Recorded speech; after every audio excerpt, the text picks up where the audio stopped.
3, 2, 1. And we are live. Whenever you are, wherever you are, thank you for joining this new Inside Look event where I talk to awesome design-led companies about how they're building things behind the scenes. And not only will you hear how the sausage is made, you can literally ask them anything. So stick around till the end where you get your questions answered. Sorry, let me close that. Okay, here we go. I'm hearing an echo. So let's start by making this session interactive. Let me know where you guys are tuning in from. Drop an emoji or comment down below, and we'll see where everyone is tuning in from around the world. And for this event, we have partnered with Framer. We'll wait for a second for that to load. Framer is a no-code tool to publish stunning websites built specifically for us designers. From a simple landing page to amazing looking portfolios, you can do it all. 3 favorite things I love about Framer: super easy to use, there's no learning curve. The interface is so similar to Figma, you can just import your stuff directly from Figma if you want to, easy peasy. In just a few clicks, you can add animations, transitions, and effects, and we all love that level of micro interaction details on our portfolio.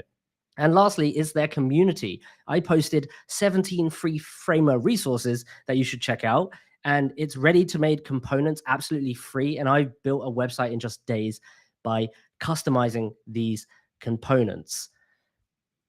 And I just want to plug again, you guys can try Framer for free by scanning this QR code. And if you like what you see, you can get 3 months free by entering the code UXChris when you sign up to their pro plan annually. So that's UXChris. So scan that QR code in the top or right here, and let's get back to the show. As I said, you guys please comment where you're tuning in from. I have some folks, one from UK, hello there. Nima from Canada, and also someone else from the UK. Okay, well, welcome to this new format called Inside Look. And today we'll be diving into Framer's new homepage with a special guest from Framer. But first, let's start with a quick introduction. I'll go first. I'm Chris, the founder of UX Playbook, where I help designers navigate a fuzzy UX career with playbooks, courses, and coaching, from building your first portfolio to leading your first design team. Resources to help you get clarity. But that's enough about me.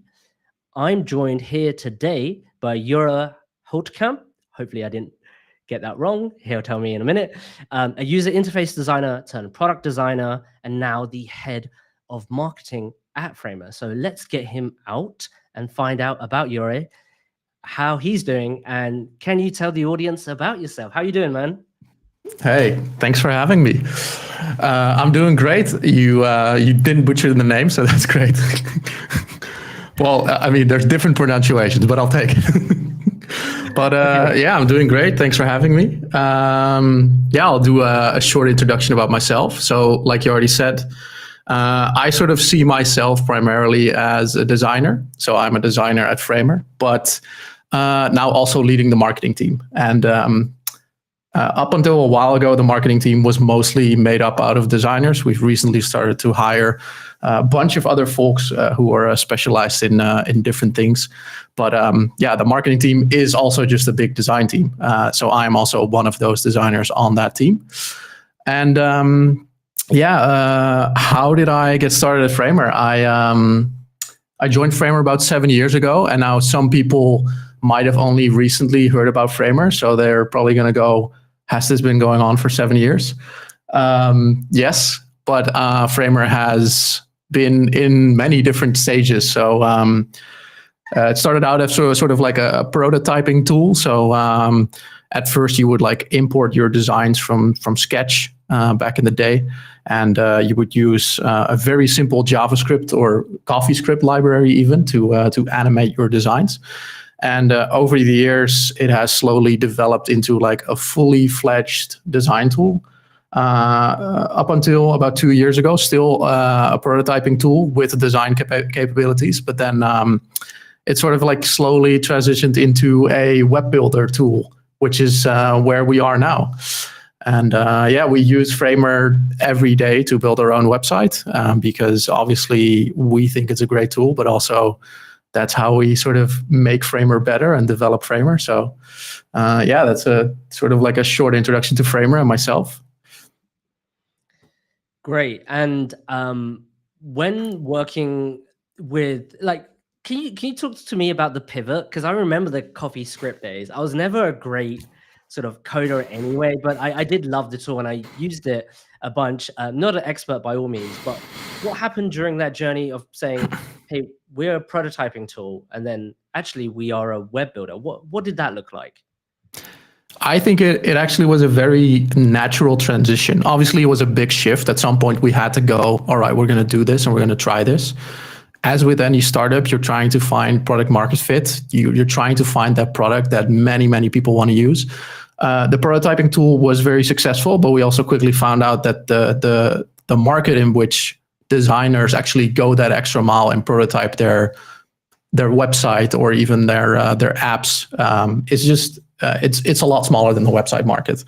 But how we sort of saw that, or how we sort of kept scratching our head and thinking, why are we still designing this website in Framer and it's not the real thing? Because on the marketing team as a designer, we have always used Framer as a design tool. So we would have like 1 or 2 front-end developers on our team. And as we're sort of like designing the marketing site, so framer.com, where everything lives about Framer, we would always design that in Framer, and then always to a pretty, we'd go pretty far in sort of like how everybody designs their websites in design tools like Figma. You set up your screen or like your desktop screen, you put your tablet next to it, any other breakpoint, just to communicate to that front-end developer what that needs to look like. And then in Framer, we would go as far as, because it was a prototyping tool that had all these like animation capabilities, and like you could turn it into a prototype that was really, really close to the real thing. We'd go as far as also adding all of those interactions and animations to communicate that to a front-end developer on the team, or maybe even I myself would then implement those prototyped interactions in code. And every time we would get to that point where we'd be looking at like a full prototype off the front page, where you could click everything was moving. You could even click around pages because we would like connect pages to each other. The next question would always be, why is this not the website? Why do we now have to take it into code, take it into another tool, spend another week or 2 or 3 to get it just right, and then ship it? That was always the question we would ask ourselves. So in a way, it was a big pivot, but I think it was also a very natural one because we had been asking that question ourselves for a very long time. And the same goes for apps that we might be prototyping in Framer, where we'd always go, if your prototype gets so close to the real thing that it feels like the real thing, why can't you just turn it into a real thing? And that natural step was towards websites. So yeah, big pivot, but also felt very natural. So yeah, that is sort of how we got there. And then we started building it, very sort of like early prototypes where you could publish the prototypes that you had previously in Framer, or and it's sort of like all stuck together with some tape. But yeah, very, very early prototypes. Every designer on the marketing team or every designer within Framer sort of saw what this could be, and sort of saw like, oh, I can just have my regular design workflow. I design just as I would in Figma or would previously do in Framer, but now I'm building the real thing while I'm designing. So we don't have to do that extra step anymore in translating everything to code. So yeah, that was sort of how it all started for the web building tool. And that's now about 2 years ago, and it's taken off like a rocket ship. Yeah, absolutely. And I've had a lot of fun just playing in Framer and then just clicking that button and publishing. It's just feels so good. I want to shift the conversation here to like our main topic about your homepage, right? Let's start with, what was the goal of this redesign? And also like, why now? does it warrant a redesign? You know, your new homepage just launched, I believe a week ago or just a couple of days ago. So why don't we start with that? Yeah, I think there's a few reasons, but one of the reasons is that, I think one of the bigger reasons is that, like I said, the marketing team is just a team of designers. And what do designers like to do? They like to redesign stuff when they're sick of it. So if we've been looking at our front page for too long, we kind of go, even though we were super happy with it months ago, we kind of go, oh, it looks kind of shit. We can do better.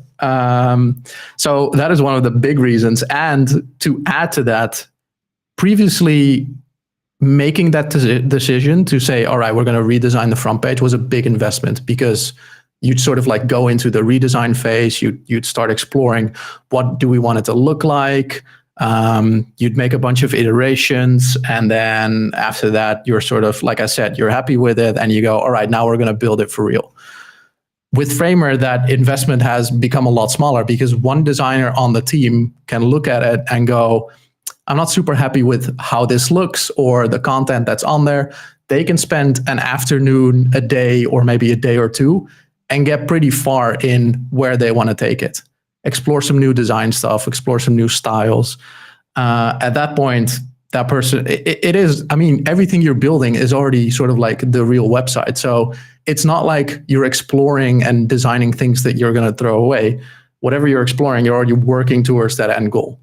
So at that point, a designer can just say, look at what I've been exploring. And then most of the time we go, wow, that's sick, because it's so much different from what we previously had. We all come together and we sort of wrap it up within a week or two. So that is one reason. It's just because we can and because we like to do it. Another reason is to... so with the pace that we're sort of shipping features, so many new things have been added in the last 6 months even, or maybe even 3 months. So a bunch of new effects have been added, like scroll effects and text effects and whatever, everything you can do in terms of making your website look really cool. We sort of just, we have to redesign the front page every 6 months, because we need to, our front page is what sells Framer. It's built in Framer. It presents Framer. So we need to show you on that page all of the cool stuff that you can do with Framer. So that page is sort of like the ultimate showcase. So we also looked at the page and we're like, we're not using all of the latest features that make Framer really cool and really easy. We also weren't explaining how those features work, or even that they were in Framer. And some of those features just also include like scaling your website to make it a very big website. Because like I said, it has only been a website builder for about 2 years, and it started out as like this hack together, very simple landing page builder. But over time, it has turned into a serious website builder where you can build very big websites. So it has a very robust CMS. We have localization, so you can easily translate and customize your website based on where your users are. So it has a bunch of advanced features that we were also not talking about on the front page. And we tried to sort of adapt it over time, but it also still very much felt like a landing page builder. So naturally, as the tool evolves into a more serious website builder where you can build really big websites, we also wanted to present that and talk about that on the front page. But yeah, first and foremost, it's because we like redesigning the website, and also because, like I said, the front page is sort of our ultimate showcase to what you can do with Framer, because we built the entire site in Framer. First page you land on, we have to show you this is Framer and this is what you can do with it.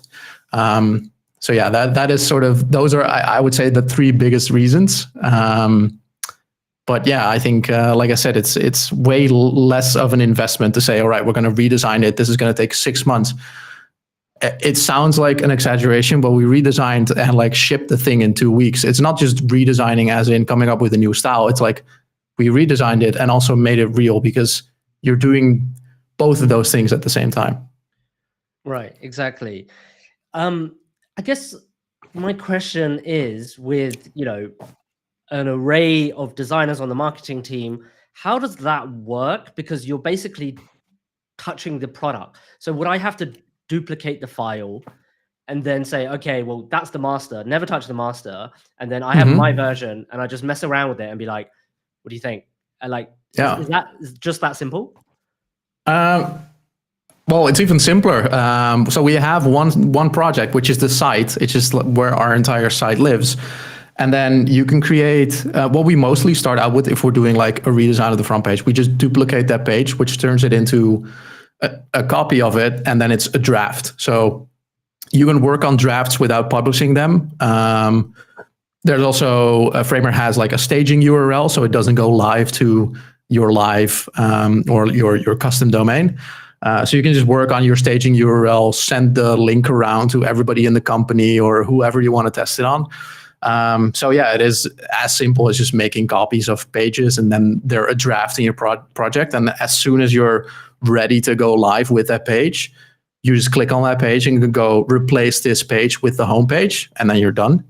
It also remembers all of the links in your other, or in all of your other pages that were pointing to the home page. It all reroutes that automatically. So there's no manual updating of like routes and stuff like that. I think given that you're working on Framer, inside Framer, can you imagine another world where like websites aren't built this way? I think you're just too used to it. You're like, this is, yeah. Yeah. No, honestly, it's, I keep telling people I'm super biased. Obviously, I've been working at Framer for a long time. I've been using Framer for a very long time, but I think every designer within Framer, without sort of like with taking that bias out of the equation, will tell you that this is the tool that they've always wanted. Obviously, there's technical designers who will say, but I can do so much more with front end, or like with my front end skills, or I have more granular control. That is absolutely true. Although we're getting really close to doing a bunch of things, but we even have like designers on the team who were primarily front enders, but also great designers, but they saw themselves as like a front end designer, who have now fully converted, going like, yes, I would love to touch code. Or they still love doing that because it's like, it's a skill they have, it's something they're passionate about and they love doing. But they will also tell you, if I have a side project, or if we have somebody on the team who does like a website for their brother-in-law, he will tell you like, I'm not going to do that in code. It takes me a month to 3 months in Framer. I can set it up in a week and get to a point where they're pretty happy with it, and then develop it over time. Because you will still have to go through that like design phase, then implement it, like the thing I've repeated so many times. So I think if you ask any designer on the team, this is like the dream tool that they've always wanted, because you're designing, you're building it, and then you can publish it.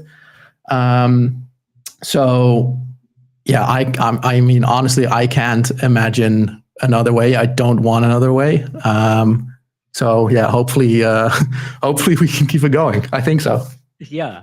Okay, well, I think that's a great segue into actually showing you, the audience, the homepage and how it's kind of, you know, the messy middle inside and how it's built and all that good stuff. So let me just switch to this share screen functionality, and Jurre is going to help us sort of walk through just some high level points of the homepage, and then we'll sort of dive into actually how is that part built. But Jurre, can you help us just kind of explain what we're looking at in the minute?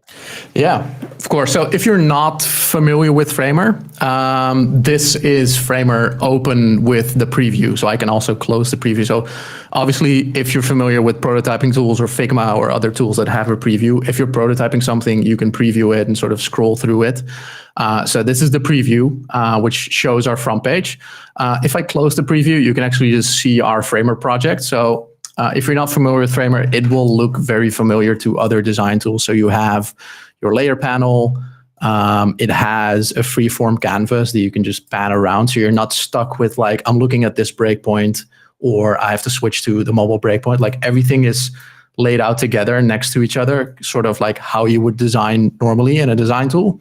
You can also move all of this around. So if you're like experimenting with different breakpoints, you can go, I'm just going to put this off to the side, and maybe.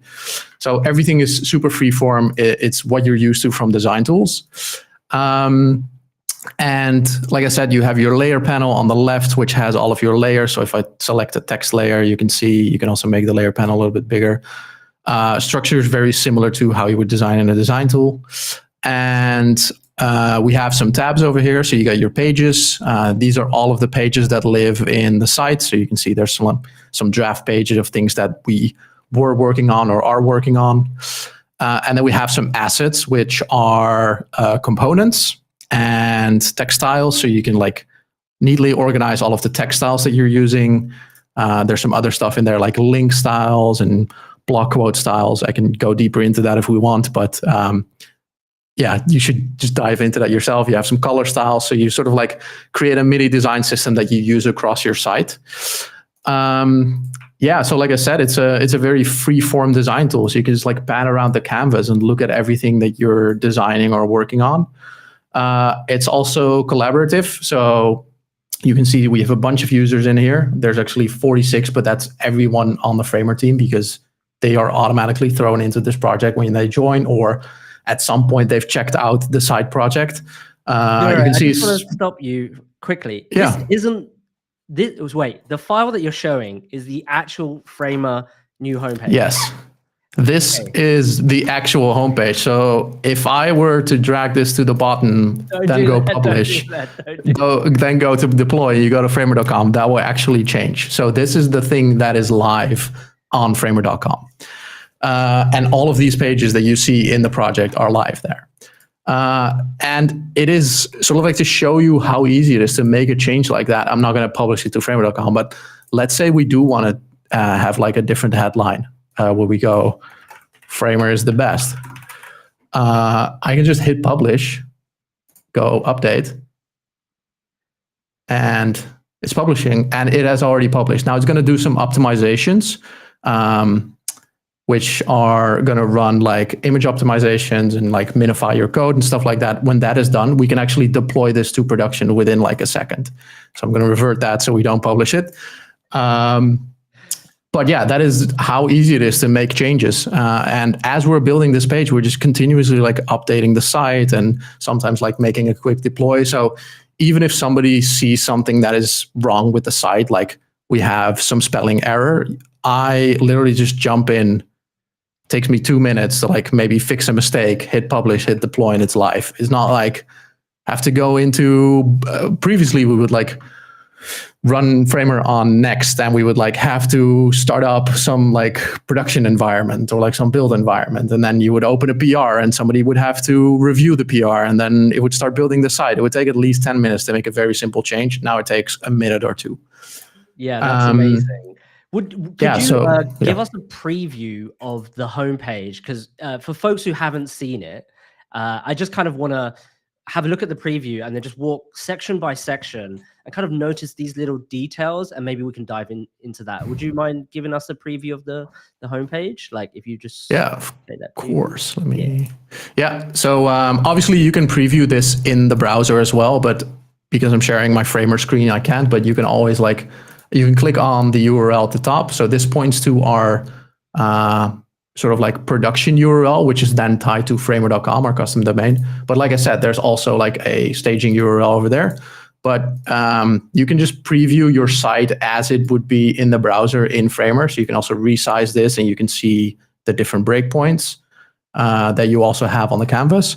So if we scroll, if we look at the header, there's obviously like there's a video playing in the background, which was made by Andy on the team, who has some amazing video and 3D skills. So that is made by Andy, and we have that in the background, just always playing. And then we have that glow sort of coming up from the bottom. And then as you scroll down, you can see that that glow disappears and everything just goes darker. There's even some details. If you hover these logos, there's like a cool effect that shows meet some of our customers, which then links to our customer page. And then if we scroll down even further, you see this Framer window come up, which sort of shows you the entire interface for the first time. A cool detail about this section is that this was all designed in Framer. So our product designers also use Framer to design the entire UI that you see of Framer.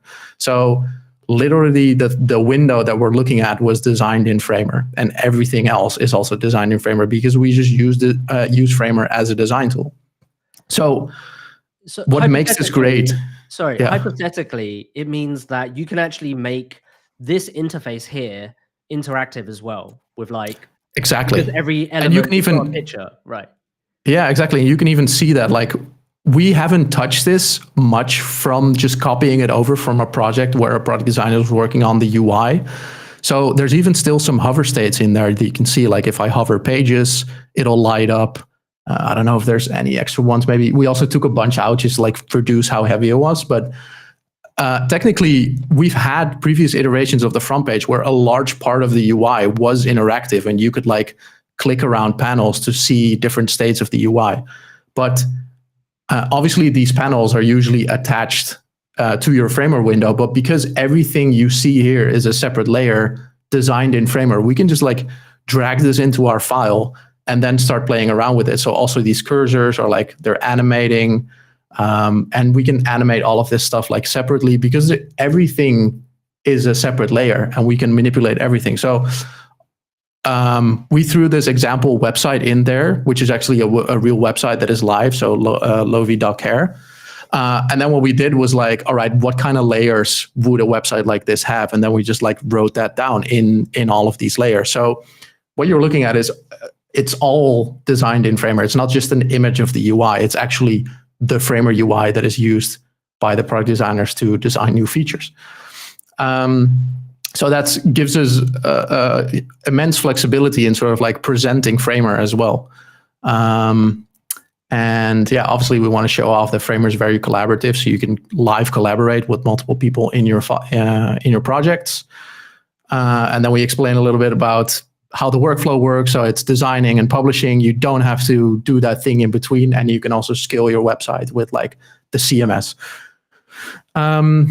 And then we get to the second section. We have a huge library of templates that other designers have built that can quickly get you started within Framer. We have the template marketplace, and this is sort of where we show some of those best templates. So there's some cool effects in here. Like if you scroll down, you can see that some of this moves to the left and to the right.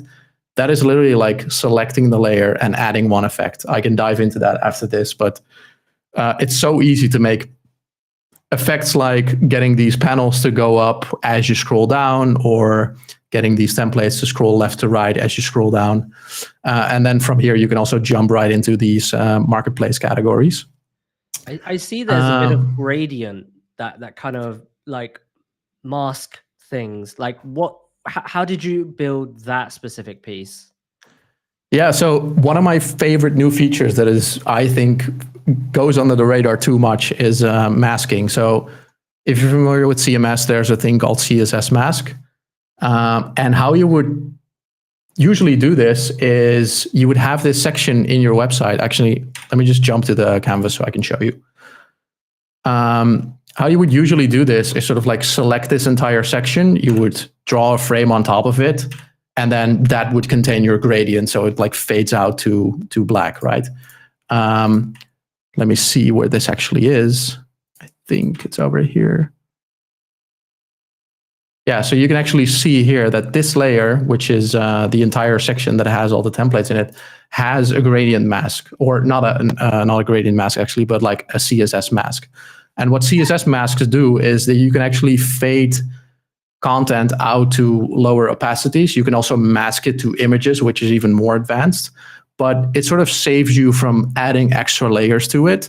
And you can create a bunch of cool effects with this without needing to add extra layers on top or like do gradients as you're used to. So you can see that this is a layer that sort of fades out to 0 opacity. So even if we would change the background of this entire page, you don't have to change that gradient because this just goes to an alpha mask of 0. And you can add more stops to it. So you can like make it fade out even sooner or make it even lighter. So I think mask is really underrated in Framer. I use it every day on so many things. It saved me so much time as well. And you can do some really cool effects with this. That's also how I made this sort of like glow that you can see in the header. But let's return to that section. So there's probably going to be a lot more examples where you can see where I use mask, and I'll highlight them. But I think my favorite section is where we talk about our features. So this is really where you can see all of those effects sort of come to life that are super easy to add in Framer. Because how we sort of go about this is we set up these blocks with features, and you can see as I scroll down, a bunch of things happen, a bunch of things animate. We set up these blocks and we define which features we want to talk about. We write down some simple copy and we'll tweak it later. And then we sort of jump in and just start designing all of those sections. And that often happens with just throwing in pieces of UI that we, like I said earlier, we can just grab from other design files that product designers are working in. Or we want to show off a super cool example website to show off what you can do or what you can build with Framer. And then the next step is often like, let's throw some effects in there so that as you scroll down the page, it sort of comes to life and grabs your attention.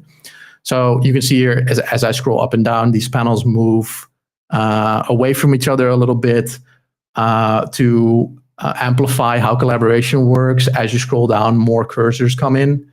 And we have a bunch of these effects. So you can see the breakpoints slide from right to left. There's the text effect, which I think only plays once, so you would have to like reload the page. So as you scroll down, you can see the text effect coming in, which is an effect we actually added last month, I think, which is also just you select your layer, click on text effect, and it gives you a beautiful default, which you can see here in this properties panel, sort of like blurs all of your text per character, but you can also do it per word or per line. So yeah, this is really my favorite section where we can go wild with all of the effects that we want to show off. This also has like hover effects just to show all of those effects. There's a video in here talking about plugins, which is coming soon. We have these counters going up to show you that Framer websites have great SEO and performance by default in Lighthouse. And I think this is also a super cool effect. So this scrolls with you as you scroll down the page. You can show a large list of CMS items. And I think this one is really cool, the localization one, because it switches to different languages as you reach certain parts of the page. So it starts on English, then goes to Dutch, and then it goes to Chinese. I think it's a great effect to show you that you can turn your website into different languages and even customize it based on where you're located. And then we have some AI tools like text rewrite. So this is just a very cool effect with like some light coming up and like the text continuously being rewritten. And then obviously we have to show you the amazing sites that are being built with Framer. So you can see here, this made in Framer thing is the text effect that I was showing. So it's just a text layer, has a text effect on it. It plays every time it comes into your viewport. And this entire section of like websites that I'm going to show you is also just one big grid of websites. And as you scroll down the page, the scale goes from probably like something like 2 back to 1, which is the initial scale. So you get this really cool zooming out effect. The text is sticky to the viewport, so it stops scrolling at some point and you just continue to scroll. All of these websites also have hover interactions, so they light up as you hover them. But you can also actually click these and it takes you to the website. So you can actually see what that looks like live. I'm not going to click on it because it's going to open in my browser, but you can actually look at all these websites. At the bottom, you can also go to the Framer gallery, which is where we add websites every day that are made in Framer, and we just pick the best ones. At the end of the month, we always pick the best one of that month, which wins the Framer award of that month. So you get a really cool prize that you can, to show that you've made the best website that month. Question. And then obviously at the end, go ahead. Here, right? The websites you're showing, are these all like the previous winners, or like how did you pick them? Like to show like, okay, well, these ones we really like. Like, what was that process like? Yeah. So design wise, I think there's obviously like the winners of the month. So we've done this for more than a year now. So we have like over 12 winners at least. So those are obviously like the best looking sites because we just think they're the best looking, or we've seen them come by a bunch on social because people were talking about them. So I know that some of these have won the awards. I think this red one, for example, has won an award. I think maybe one here over on the right that you can see has won an award. But sort of like design-wise, there's a few things that we obviously have to consider. We want to show you a broad selection of websites. So you can make any site that you want within Framer. You can build your portfolio.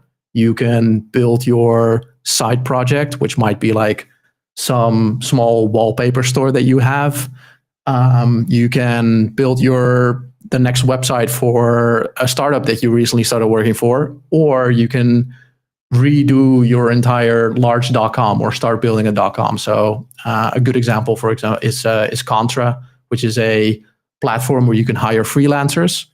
That is a pretty big website, and their website runs on Framer. But there's also like side projects of like a very cool new keyboard that is coming out soon, or somebody's portfolio over here. So that's a consideration we take. We want to show you a broad spectrum of websites that are possible in Framer, also show you different sizes of websites so you can sort of see that Framer websites are very responsive. And then sort of like with our designer eye, we also want to make it look pretty. So we want to have a good selection of websites that work together in a grid with like different colors and colors working together. So there's a mix of like, these are the best looking websites. These are different kinds of websites, and also just these look very good together in this big grid. So even though we're trying to do the marketing thing where we're like, we have to show you the best websites and we have to show you a broad spectrum of websites, we also go, but do they really look good together? Obviously, we want to present it as something that looks cool. Yeah, so moving on, we're getting to the bottom of the page. So here we want to tell you, this is where you start learning Framer. So we have the Framer Academy. This is Joseph, who is doing all of the educational content. So we want to show you who you're dealing with as soon as you jump into the Academy. So Joseph is playing here while he's explaining something. We have our blog, which has a bunch of great articles about web design in general, but also lists of like the best templates or tips and tricks. And we have a very large community where you can jump in. I think it's over 25, maybe 30,000 members sharing how they're building in Framer, sharing templates, sharing what they've made, support sections where you can ask questions. We're also in there. So if you have bugs to report or questions to ask, you want to start in the community, it's a great resource to get started. And yeah, to be honest, talking about design, this is also super simple. We have a video component in Framer, or you don't even need the video component technically. You can drag and drop MP4 files from your desktop right onto your canvas, just like images. And it goes, all right, here's your video. Use it as you would an image, for example. So if you're familiar with design tools, you can drag it into other layers, mask it, put overlays on it, use that mask feature that I just talked about. So a video in Framer acts just like any other layer. So this is just a card. We threw a video in there, use it as a background. So it might look advanced, or like, how did they set it up? It's all super simple because it sort of like works as you would expect. And then this section is interesting because it uses some default sort of like interactive features that we have. This is a slideshow. So this is a component that just connects to different layers. So I can actually show you what that looks like on the canvas. So we have a few great quotes that we want to show you of people who really love using Framer. So this card is a component that I can go into. So I double click it. And then you can see next to it are just a few quotes, which are also components. So it's a component nested inside of a component. So this is the quote component. It has a few variables, which you can see on the right. So we made the text into a variable, which means we can change that on the variants outside of the component. Obviously, the name of this person who set this is a variable. So you can see name is a variable here, and the avatar is also a variable, which means we can now use these properties on the right to add that content. So it has a link to where this was said. This was said on Product Hunt, has the avatar, has the name, and has the text content.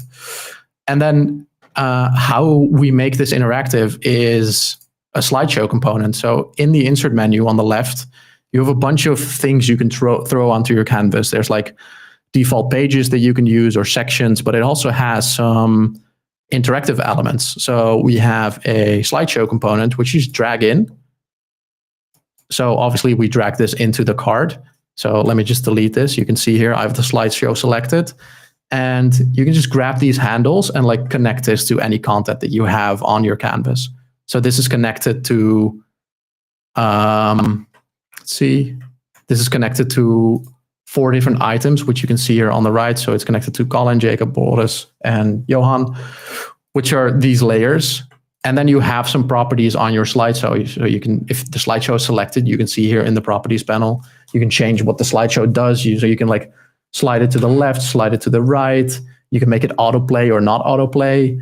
You can make it show the arrows by default or on hover. So I can also preview this. So instead of previewing my entire page, I can also just preview the component. So I can look like what this will look like on my page. And now it's interactive. So you can just like scroll through it. It also has the drag interaction so that on mobile, you can actually swipe it. So super easy to make interactive stuff like this. You don't have to do like a bunch of complicated things with like different variants of if it slides left or if it slides right. It's just a single component. You connect it to a bunch of content. And there's many different variants of this. So we also have a slideshow, which is the one I just showed. We have a ticker, which is the thing that you see at the bottom of the stream, the thing that always keeps going. Yeah. You see it on all of the websites with the logo strings where everybody wants to show you which companies are using their tool. That is essentially a ticker. So it has a bunch of content you could connect to it. You can change the speed, stuff like that. And a carousel, which is very similar to a slideshow. A slideshow is infinite, so it keeps going. If you get to the end, it goes to the start. Carousels are a little bit simpler, where it's just a carousel of images that you can slide left and right, and it goes to the end. It has a few different properties, but they're very similar. One thing I want to touch on, Jurre, is can you show us this fetch API feature and how you guys used it? Because I think that's a really cool thing to sort of highlight on the homepage. Yeah, it's great because we're actually at the bottom of the page. So if you, I mean, obviously I would encourage everybody to sign up for Framer if you haven't already.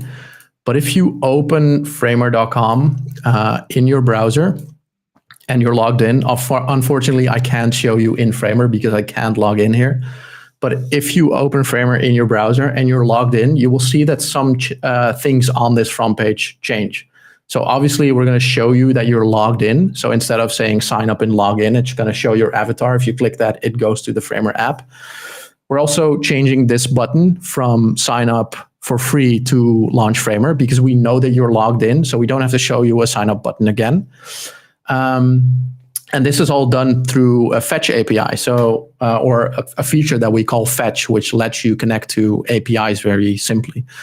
We introduced this about 2 weeks ago.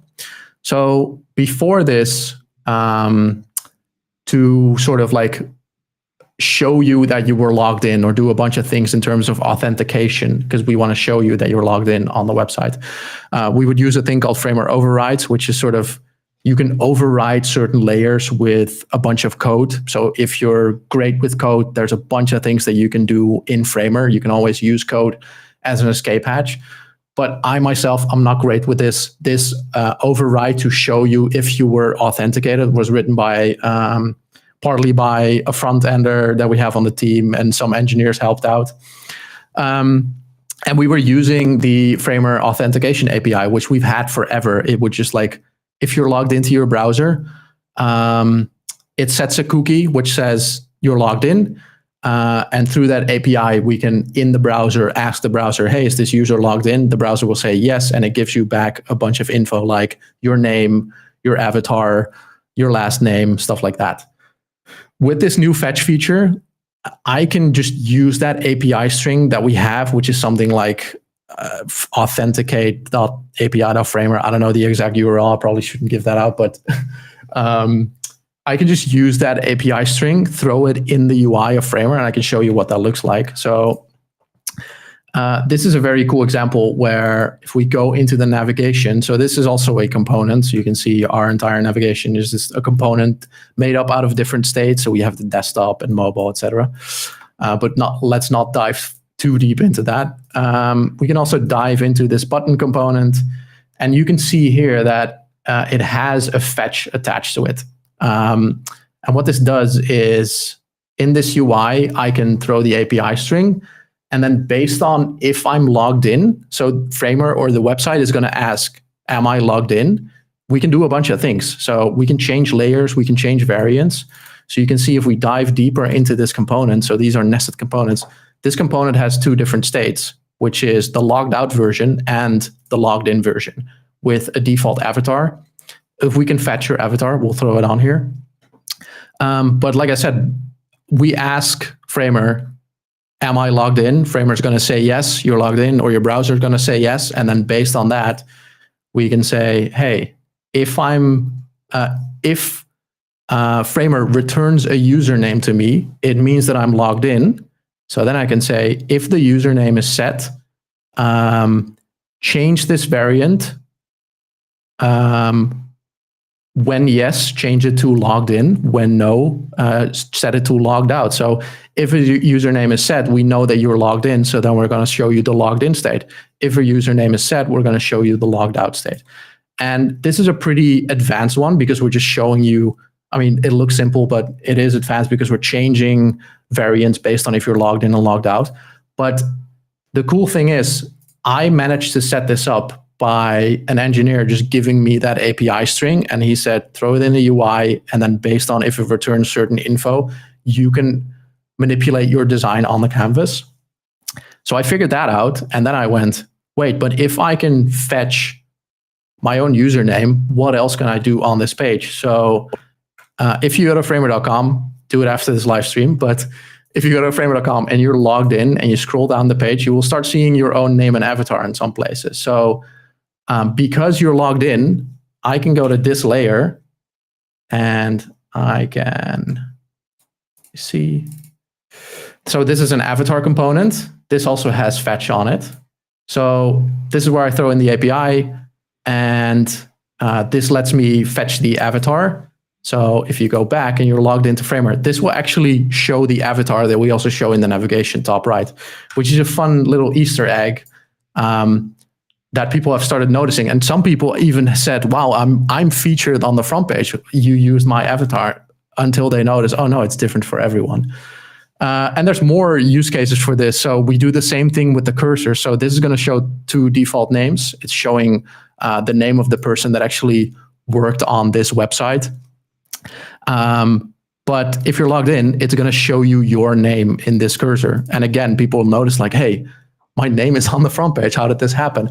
And the funny thing is, even the person that was logged in that built this website was like, hey, my name is there twice because we showed their name twice.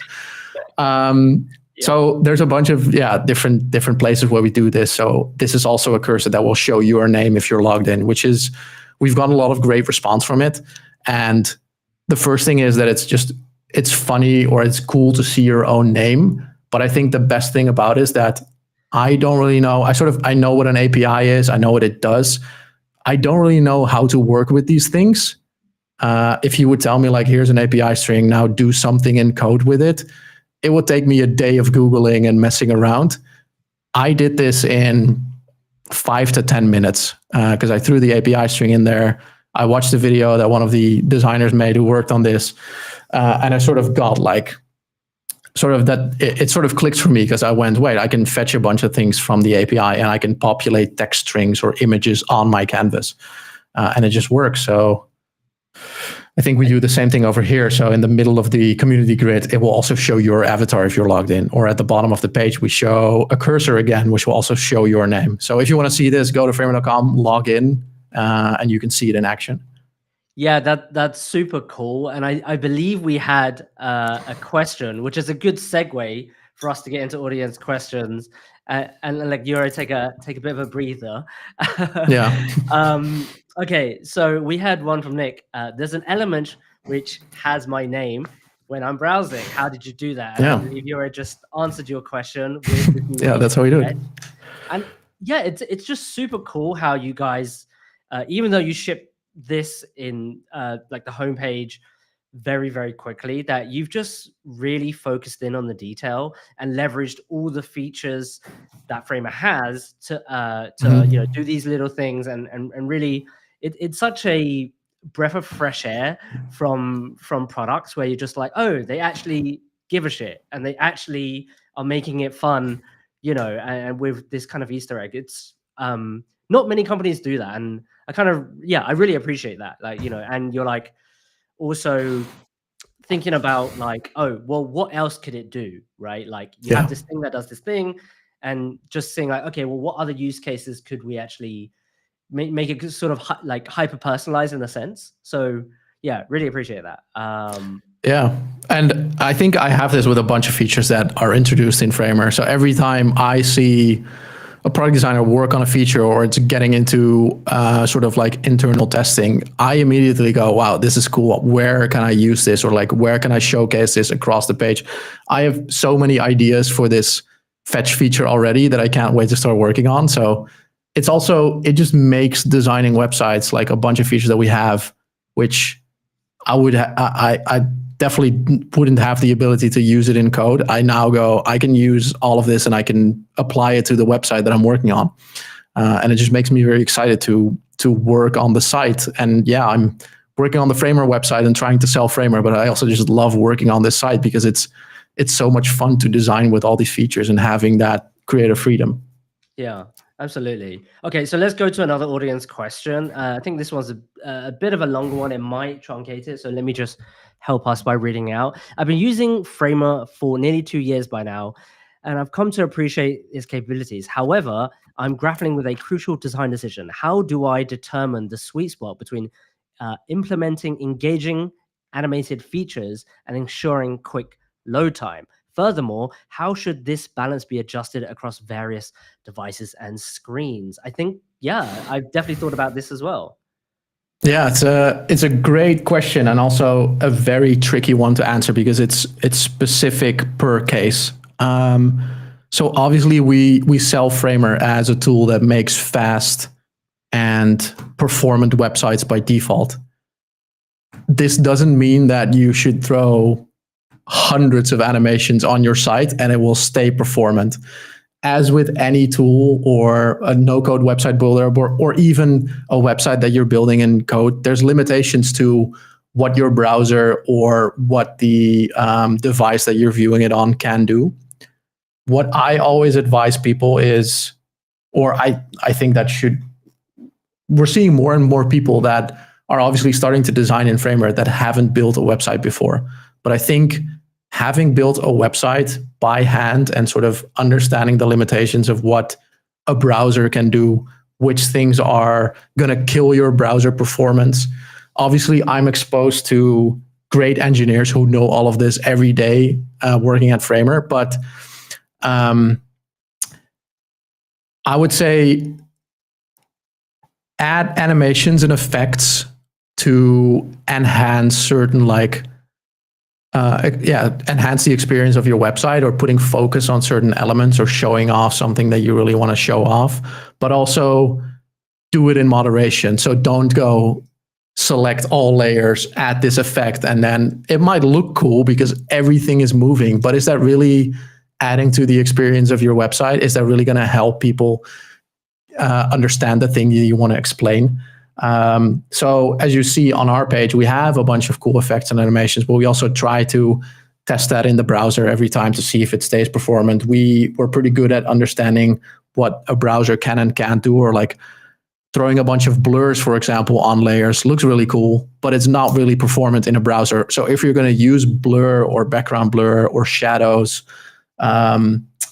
use it in a very minimal way, or understand that if you have 10 layers that blur something, it's definitely going to kill performance. If you have one, you're probably going to be fine. So try to dig into, or just try to experiment. Like start with nothing Take it to 1, take it to 2, take it to 3. But don't start from 10 and go, this doesn't work, and then work your way backwards. Try to build and design a website or a page that does the most important thing first, which is showing what needs to be on there and like explaining the information that needs to be on there, and then start adding some animations or effects that really benefit. And like I said, do it do it with a lot of moderation, and don't go, I'm going to add it to everything. But yeah, it's a very case by case, and there's no one rule to sort of tell you what to do. Yeah, and I would add to that is like, well, what is the purpose of the website, right? I think depending on what you're showing, you might want to have, the phone screen pop up for an app. But if it's like potentially a portfolio where it's a hiring manager, they might not even care about text animating. They're just like, tell me who you are, show me what you do, right? So it's very contextual, and really depending on, as you said, what do you want to highlight and bring focus? And maybe something more subtle could be more tasteful in a portfolio versus a product showcase page, right? Yeah. What we often see is like when we introduce an effect like text effects, obviously, like I said, I go wild and I go, what can I apply this to? But it doesn't mean you should. You often see pages that have like, as you scroll down the page, every text layer pops up with an effect and it goes up and down, or like it fades in. I think at some point that also gets boring, or it's like, it doesn't really add to the experience anymore. It's cool if you load the page and like the text fades in because it has this dramatic effect. If you start scrolling down the page, think twice if all of your layers really need to fade in, or if all of your text really needs to do some cool animation. I know it looks cool, but think about, as somebody else is scrolling down the page, are they really going to enjoy this? Does it really add to the experience and also the context of what you're presenting? Yeah, absolutely. And like, I could imagine a lot of folks also scrolling down the page because they've been there twice and they just want to find the information. And if everything is like coming up quite slow, they're just like, what's going on, right? Like they just want to get there over and over again. Exactly. So, yeah, that's super interesting. That's a great question. We don't have any more questions. I know we spent a lot of time just looking, at Framer and what you guys are building, and also going back and forth from the preview and actually Framer itself, because to me that was fascinating. You just showing how that works and how everything is made. So before we let you go and before I wrap up, do you want to share anything, upcoming releases, things you're working on, anything with the audience at all? Yeah, so we already sort of announced it and teased it, but the biggest thing that we're working on is plugins, which is going to just enable, I mean, we don't even know what's going to enable, but we're working on with a bunch of internal testing and like plugin beta testers who are building amazing plugins already. But as soon as we open this up to everybody, it's a free for all. So everybody can just go wild and build a bunch of things. If you think about Figma plugins, it is pretty similar. So your plugins can manipulate things things on the canvas, things in the layer panel. So that opens up a whole new ecosystem, not alone for just doing things within Framer, but also for creators being able to create their plugins and distribute it to everybody using Framer. So plugins is the biggest one that we have announced that we're working on. Obviously, we're working on tons of different things that are unannounced.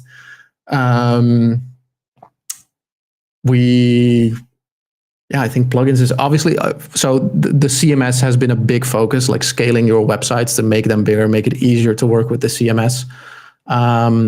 So that is, there's a bunch of new features slowly landing in the CMS. There's some big upcoming ones, like CMS references, which is a big one that people have been asking for, which is linking together multiple collections. So you're able to reference an item from one CMS collection in another, where previously you could sort of do it, but it was a very hacky way. So that's a big one that I'll give you a teaser on that is coming soon. And people have been asking for manipulating the CMS outside of Framer. So you could call it a CMS API, a CMS plugin.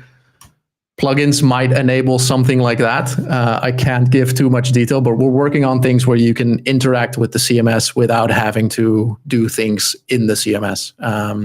So that's something that is also being worked on. And I mean, I would love to show everybody the roadmap, but I just can't because everything is up in the air, being explored. We're not sure when things will launch, so I can't like make promises. But those are some big ones that I know are coming this year. Amazing, man. Okay, I'm really excited for plugins. Just adding extra capabilities and folks in the community building stuff. I think it's super, super interesting. Anyway, we won't take any more of your time. Thank you for sharing all of the stuff that you did and showing us how the sausage is made. Yeah, thank you again, man. I'll take you off stage and I'll do a quick close to the event. Yeah, thank you for having me. Absolutely. This is fun. All right. See you in a bit. Okay. Well, guys, I want to thank Jurre, Karina, and the team at Framer, and also for sponsoring this event. If you're looking to build awesome, stunning websites like the one that you saw on display, then you've really got to check out Framer. It's completely free to try. Just scan that QR code wherever it is. I can't point. But and if you like what you see, 3 months free, just use the promo code UXChris. Okay. What else do we have here? Yes, I actually always forget to remind you guys, but to listen to more conversations like the one that you just have now, head to live.uxplaybook.org. Or you can scan this QR code to get notified. The next one is next week, where I speak to Yadi, a multimodal conversational AI designer, about how to design the future. And if you liked this new format, let me know in the comments and we'll do more of these. But until next time, I will see you guys later. Thank you again. Bye. Play the outro.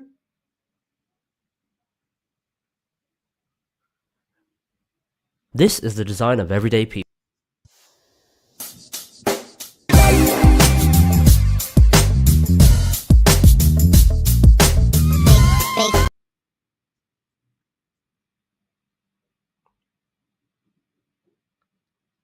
This is the design of everyday people.